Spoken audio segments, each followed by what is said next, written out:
fait, il y a encore trop d'auteurs qui considèrent que la bêta-lecture, c'est une étape facultative. C'est une erreur parce que le métier d'écrivain, j'ai coutume de dire que le métier d'écrivain, ce n'est pas d'écrire, c'est de réécrire.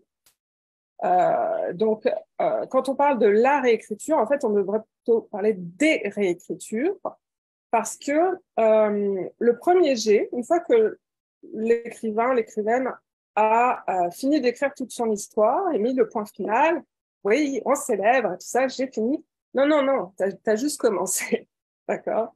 Le premier jet, c'est un brouillon, c'est un croquis, c'est une esquisse.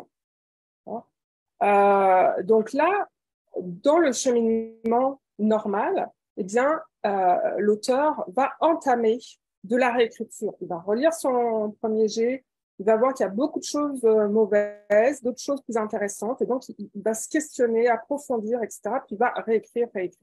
Alors, pas tout de A à Z forcément, mais il y a beaucoup de passages à éliminer, à réécrire, et tout ça. Une fois qu'il a fait ce premier travail de réécriture, là, il va soumettre son manuscrit en bêta-lecture. La bêta-lecture va lui donner des clés parce que on est très mauvais juge de soi-même. Moi-même qui exerce ce métier et qui ai ses compétences, quand il s'agit de mon propre texte, oui, je le peaufine, mais je continue à faire appel à des bêta-lecteurs professionnels parce que je sais qu'il y a des choses à revoir. Donc, la bêta-lecture va lui donner des clés pour encore améliorer son texte avec vraiment des points très, très précis. Moi, mes rapports de bêta-lecture font de 6 à 12 pages, plus les notes éditoriales dans le manuscrit. Donc, et donc là, après la bêta-lecture, l'auteur va entamer une nouvelle phase de réécriture au pluriel où il va passer en revue tous les points d'amélioration dans le fond, dans la forme, etc.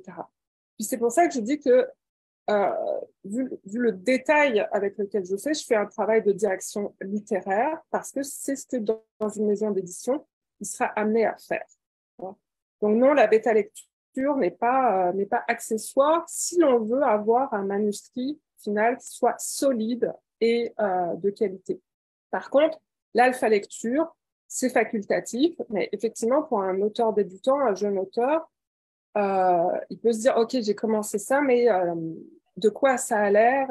Est-ce que je suis sur la bonne voie ou je me pose des questions, etc. Donc, l'intérêt d'avoir un regard expérimenté qui va lui apporter ses réponses. Puis, encore une fois, le rassurer sur ses points forts et l'orienter sur ses points d'amélioration.